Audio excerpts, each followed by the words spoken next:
Sekali pemirsa, di siang hari ini saya sudah terhubung dengan narasumber kita, Kiai Haji Mukti Ali Husyairi, selaku Ketua LBM PWNU DKI Jakarta sekaligus pengasuh Pondok Pesantren Hadratul Ulum. Assalamualaikum, selamat siang Pak Yai.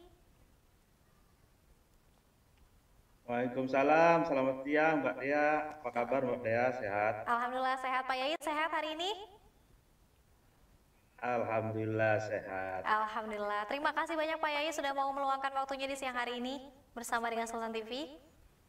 Sama-sama. Baik, menjadi salah satu bagian Pak Yai dari Hari Santri Nasional tahun 2022 besok ya, kita akan sama-sama merayakan Hari Santri Nasional 2022. Sebelum kita bahas tema kita, Pak Yai silakan, apa yang ingin disampaikan melalui momentum Hari Santri tahun 2022?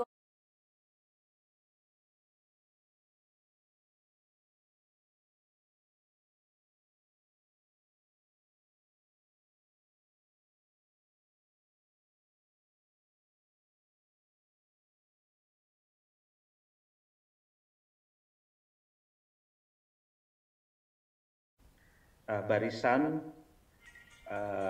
kalangan santri untuk mengafirmasi eksistensinya dalam membangun dan ikut serta dalam berpartisipasi memajukan bangsa dan peradaban manusia secara umum, khususnya karena Hari Santri 2022 ini diadakan pasca COVID-19, maka kami ingin mengucapkan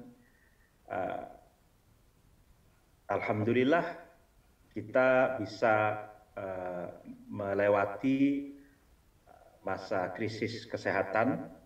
Kita sebagai santri berkontribusi untuk memberikan kesadaran terhadap masyarakat bersama-sama dengan pemerintah dan kalangan santri mendukung pemerintah dalam menangani COVID-19 dengan berbagai strategi dan kebijakan yang telah ditetapkan pemerintah, di antaranya physical distancing, lalu kemudian kita juga kalangan santri bersama-sama dengan masyarakat mentaati physical distancing, lalu kemudian work in home, bekerja dari rumah, work from home ya, kerja dari rumah, lalu kemudian kita juga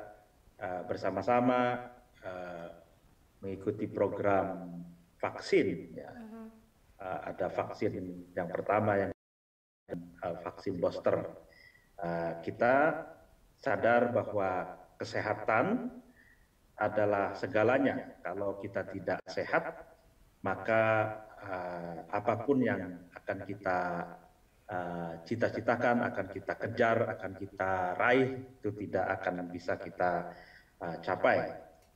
Karena itu kesehatan adalah segalanya bagi umat manusia, dan para santri, para kiai, para ulama itu pun memberikan pencerahan kepada masyarakat agar senantiasa menjaga kesehatan, mentaati peraturan pemerintah untuk bersama-sama menangani dan menyikapi COVID-19, dan kita alhamdulillah menurut saya pribadi itu berhasil melalui masa krisis kesehatan ini. Dan selanjutnya kita pun terus mengokohkan barisan untuk membersamai bangsa ini untuk menciptakan peradaban yang luhur dan bermartabat. Itu, Pak. Oke, sesuai dengan tema yang diambil pada Hari Santri tahun 2022 ini ya Pak Yai, bermartabat Ya. begitu dan juga kuat, khususnya di momentum pasca pandemi COVID-19. Nah, dari jumlah pondok pesantren yang begitu banyak di Indonesia, santrinya juga apalagi ini jumlahnya sangat besar. Apakah potensi dan kekuatan dari jumlah banyak tersebut ini sudah dimaksimalkan dengan baik belum Pak Yai? Ya, kalau saya melihat ya, kekuatan atau potensi pesantren, kalau di sebagian aspeknya itu sudah maksimal, tapi sebagian lagi masih perlu dimaksimalkan lagi. Contoh yang sudah maksimal kalau saya melihat di pesantren-pesantren, pertama, pesantren itu selain mengajarkan ya nilai-nilai luhur, ya pemikiran dari khazanah klasik Islam yang wasatiyah, yang moderat, yang tasamuh, toleran, lalu kemudian mengusung al-ukhuwah. Ukhuwah itu apa namanya, persaudaraan. Kita mengenal 3 persaudaraan. Yang pertama, persaudaraan antar umat Islam, ukhuwah Islam. Yang persaudaraan antar anak bangsa, ukhuwah watoniyah. Yang ketiga, persaudaraan seluruh umat manusia sedunia yang disebut dengan ukhuwah insaniyah atau ukhuwah basyariyah.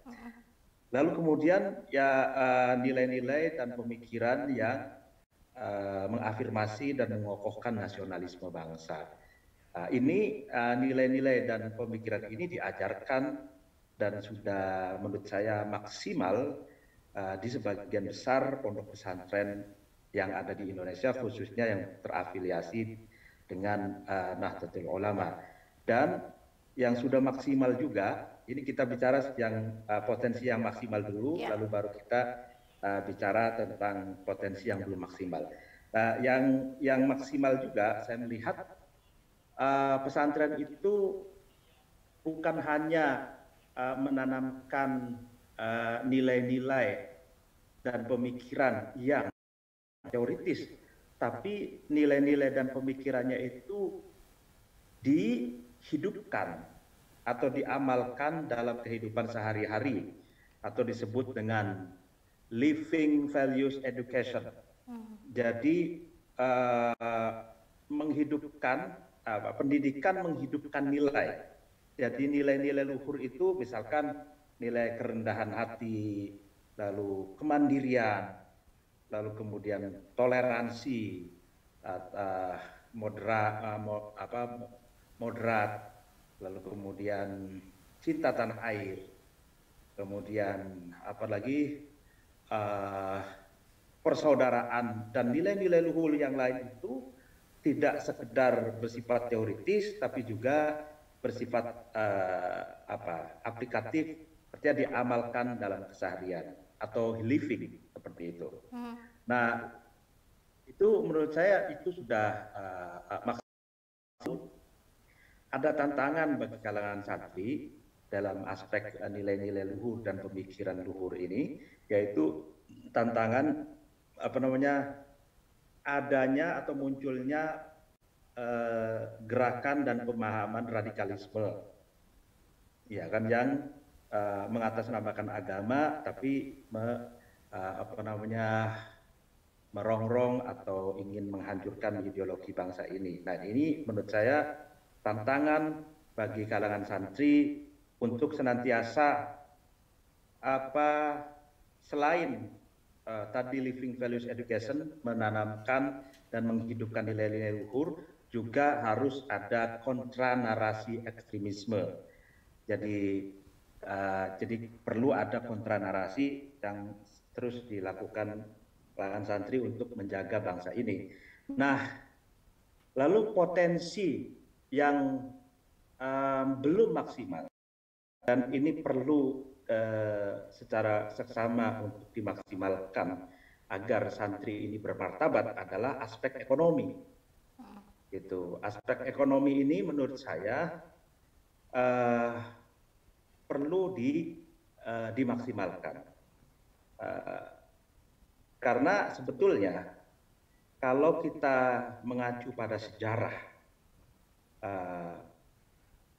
sebelum lahirnya atau didirikannya organisasi terbesar se-Indonesia bahkan sedunia yaitu Nahdlatul Ulama, para kiai pondok pesantren, para ulama pondok pesantren itu membentuk organisasi yang disebut dengan Nahdlatul Tujar. Jadi Nahdlatul Tujar itu kebangkitan para pedagang. Jadi Nahdlatul Tujar ini isinya adalah kaum santri. Pada umumnya khususnya para kiai pondok-pondok pesantren. Dan di sana persatuan para pedagang, kebangkitan para pedagang, Nahdlatul Tujar itu melakukan kerjasama ekonomi. Misalkan di Jawa Timur, di Jombang atau di Kediri itu kan memiliki kekayaan alam tebu misalkan. Ada pertanian tebu. Nah, tebu ini kan bisa diolah menjadi di antaranya bisa menjadi gula gitu ya. Atau misalkan di Cirebon itu ada pertanian padi misalkan. Pada umumnya itu pada waktu itu adalah agraria, pertanian, dan juga aspek perdagangan gitu. Di misalkan Cirebon, Jawa Barat itu misalkan ada yang berdagang kain sarung, ada baju muslimat, baju koko, lalu kemudian dari aspek perdagangan dan aspek pertanian itu dikerjasamakan antar pesantren dan antar kiai, antar para santri, sehingga terjalin kerjasama ekonomi dan menjadikan kalangan santri itu bermartabat secara ekonomi dan mandiri, gitu. Mandiri, survival secara ekonomi, sehingga kalau ekonominya kuat, maka kalangan santri itu bisa berpikir atas nama dirinya sendiri, tidak ada yang yang nyetir atau yang ingin memesankan pemikiran sesuai dengan pemesanan, tidak, karena tidak butuh ekonomi orang lain, karena masing-masing dari kalangan santri itu sudah berdaya secara ekonomi gitu. Dan ini menurut saya akar sejarah Nahdlatul Tujar ini dalam konteks hari ini, yaitu santri bermartabat, Indonesia kuat, itu perlu dimunculkan lagi dan perlu ditindaklanjuti lagi. Saya melihat ada beberapa pesantren yang secara ekonomi itu sudah berdaya, sudah bagus, kayak misalkan kalau tidak salah itu Sidogiri ya. Sidogiri itu punya koperasi pondok pesantren yang unit-unit usahanya itu sangat banyak ya. Dan itu terakhir saya mendapatkan informasi itu asetnya triliunan rupiah. Nah, lalu kemudian ada pesantren-pesantren yang lain. Misalkan pesantren Lirboyo, saya mendapatkan informasi, misalkan sudah punya percetakan sendiri dan asetnya itu miliaran misalkan. Lalu kemudian pesantren yang lain misalkan itu, dan kalau bisa bukan hanya pesantrennya itu, tapi juga masyarakat pesantren, masyarakat santri, masyarakat kiai ini juga secara individu masing-masing melakukan kerjasama ekonomi agar secara ekonomi independen. tidak bergantung kepada siapapun. Karena kalau orang bilang kalau perutnya sudah kenyang tuh berpikir jernih, tajam, dan bisa berkontribusi untuk kehidupan yang lebih luas lagi, khususnya yaitu kehidupan berbangsa dan bernegara seperti itu.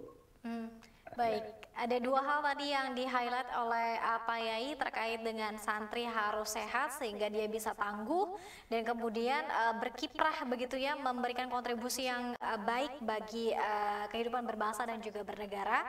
Kemudian yang kedua ini adalah kekuatan ekonomi, entrepreneurship yang kemudian juga harus dilakukan di santri-santri kita. Nah, Pak Yai, kemudian bagaimana ketika misalnya para santri juga harus tidak antipati terhadap modernisme, namun bisa mengambil sesuatu hal-hal yang baik untuk kemudian kemandiriannya? Ya, bagaimana santri beradaptasi dengan kehidupan baru, kehidupan modern yang itu kan sebetulnya prinsip santri dalam melihat modernisme dan hal-hal yang baru itu kan ada jargon yang didengungkan dan disuarakan oleh para ulama, para kiai pesantren, yaitu al-muhafadzatu ala qadimis sholih wal akhdu bil jadidil aslah.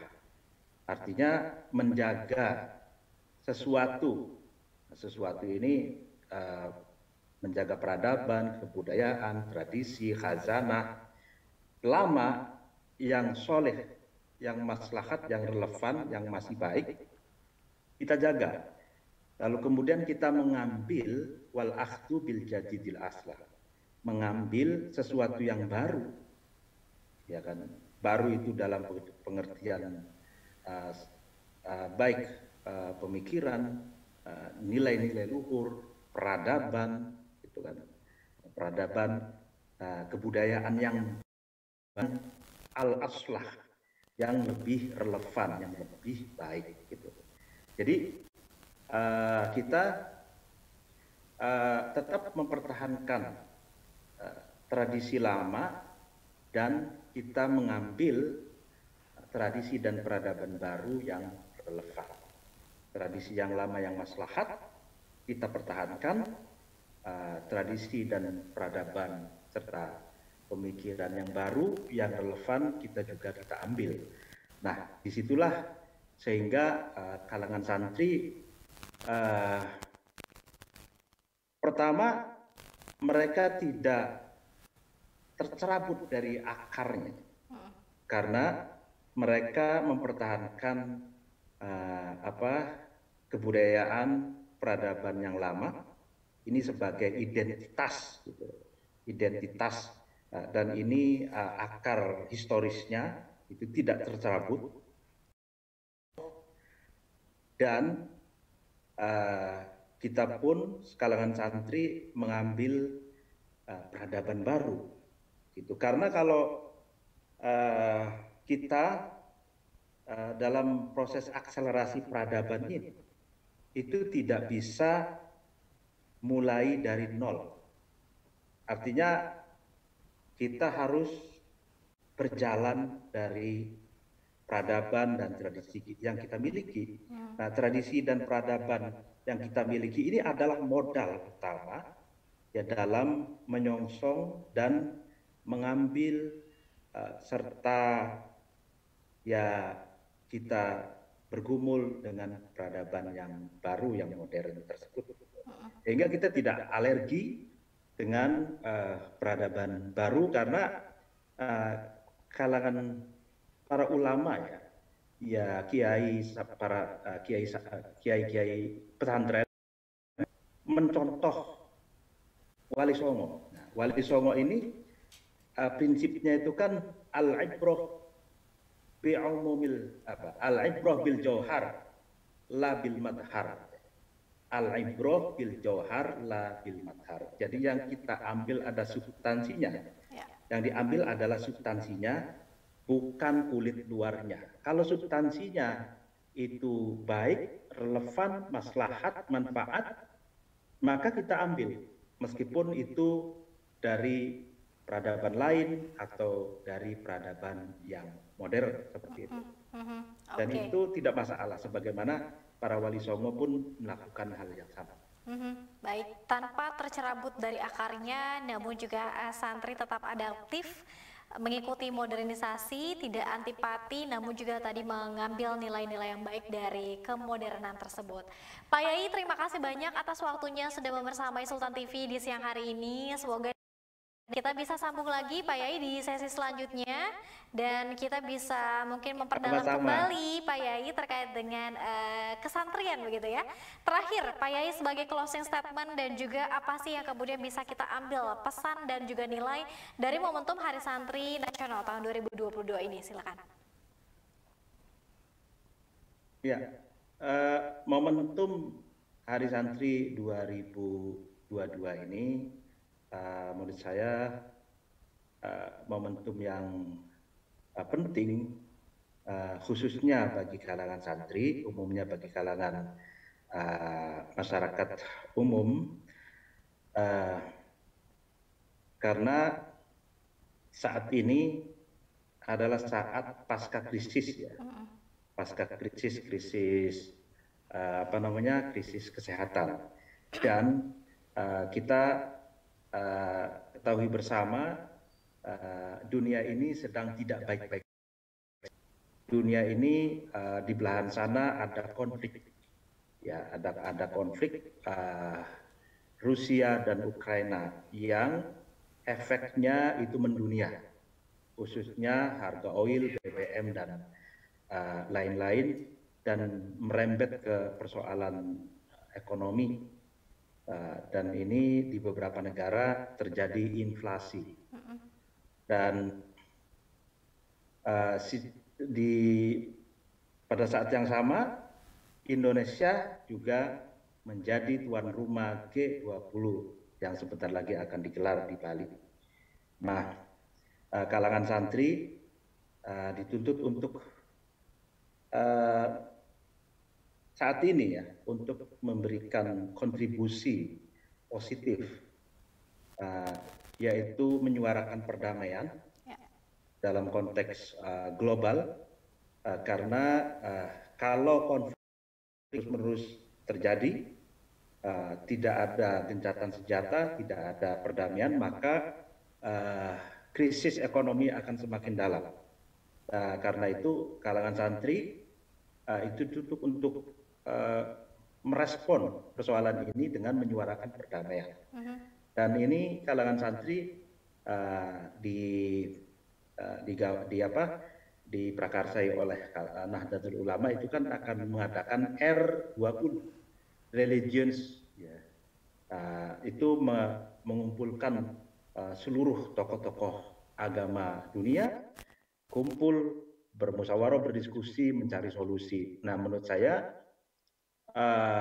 ini momentum agar bagaimana bisa menyuarakan perdamaian dan menghentikan konflik, khususnya Rusia dan Ukraina, sebab Rusia dan Ukraina ini representasi dari dalam konflik global atau dalam politik global itu representasi dari dunia blok barat dan blok timur. Dan sekarang sebetulnya yang sedang konflik pada akhirnya bukan hanya Rusia dan Ukraina, tapi blok barat dan blok timur. Dan ini kalau terus-terusan akan berbahaya bagi nasib dunia, dan kita sebagai santri harus dan berkewajiban menyuarakan perdamaian dalam skala global, lalu dalam skala lokal, internal kita mengokohkan nasionalisme kita dengan narasi-narasi tasamuh, wasatiyah, watoniyah gitu, sehingga negara kita tidak dirongrong, tidak mudah dihancurkan oleh kekuatan-kekuatan manapun, diantaranya kekuatan radikalisme atas nama agama. Kita kokoh, lalu sebagai santri pun harus mandiri ya secara ekonomi dalam apa namanya dunia yang sebagian dunia ada yang inflasi, krisis ekonomi, BBM melambung tinggi. Ini kita biar kita tetap menjadi manusia yang apa namanya bersyukur kepada Allah gitu. Demikian statement terakhir saya, Mbak Dia. Dan terakhir saya ingin pesan, saya kemarin tuh mengikuti boleh ya sedikit lagi. Saya mengikuti apa namanya reuni tamatan 2021 di pondok pesantren alma mater kami yaitu Lirboyo Kediri. Di sana pesan-pesan kiai itu para kiai misalkan Kiai Haji Saiful Islam, Kiai Haji Kiai Haji Ali Mustafa itu menyampaikan pesan bahwa saat ini di mana ruang publik itu bukan hanya ada offline tapi juga online, ya kan? Nah, kita harus mengisi ruang online itu ya dengan apa kalau bahasa para kiai itu ngadep dampar itu ngaji ya. Kita harus isi pengajian di ruang online itu karena dengan pengajian kita itu kan kita akan menyampaikan nilai-nilai perdamaian, toleransi, nasionalisme dan apa namanya nilai-nilai luhur yang lain. Kalau bukan kita yang ngisi, maka orang lain akan yang mengisi gitu. Dan ini ada lagi Pak Kiai Rosihun Zakaria juga guru kami, beliau juga apa namanya menyampaikan jati diri seorang santri yaitu rendah hati, sederhana, ya kan sederhana dan selalu mencintai bangsanya. Baik. Dan demikian. Terima kasih banyak. Assalamualaikum warahmatullahi wabarakatuh. Waalaikumsalam warahmatullahi wabarakatuh. Terima kasih banyak Pak Yai Mukti Ali Khusyairi selaku Ketua LBM PWNU DKI Jakarta dan Pengasuh Pesantren Hadratul Ulum. Terima kasih banyak. Selamat Hari Santri Nasional tahun 2022. Kita berharap tadi closing statement dari Pak Yai bisa direpresentasikan dan juga bisa dilakukan oleh para santri sehingga santri bermartabat dan juga kuat. Terima kasih atas kebersamaan Anda pemirsa. Wassalamualaikum warahmatullahi wabarakatuh. Waalaikumsalam.